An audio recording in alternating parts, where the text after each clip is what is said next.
Hindi na magko-crossover ang Cherry Tigo sa next season ng PBL.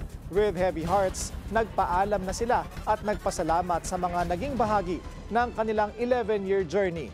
Narito ang agenda report ni Sheila Salaysay.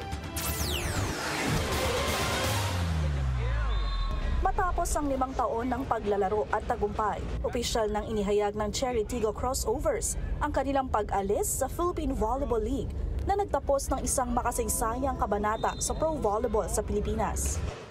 Sa isang emosyonal na post sa social media, ibinahagi ng franchise na isinara nila ang programa pagkatapos ang 11 taong pagsasama-sama sa laro.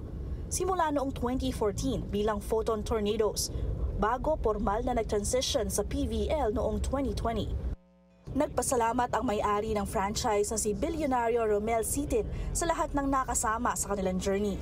Aniya, ang tagumpay ng team ay hindi lamang nasusukat sa mga tropeyo, kundi sa talento na na-develop at sa paraan ng pagre-representa ng Pilipinas sa pinakamalalaking entablado. Sa loob ng 5 season sa Pro Ranks, nakasama ang Cherry Tigo sa mga pinakamakapangyarihang koponan. Naitala nila ang kauna-unahang Pro Championship ng Liga noong 2021 nang talunin ang matatag na Creamline Cool Smasher sa isang dramatikong 5-setter.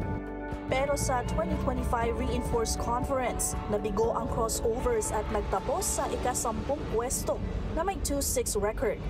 Sa PBL Invitational naman, nagtapos sila sa ika-4 na pwesto pero hindi nakapasok sa playoffs.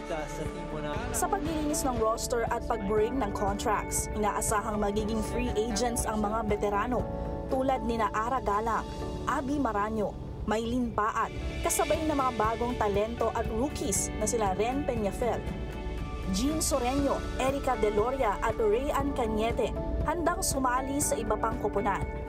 Ang kwento ng Cherry Tigo Crossovers, puno ng tagumpay, sakripisyo at resilience, ay mananatili sa kasaysayan ng Philippine Volleyball.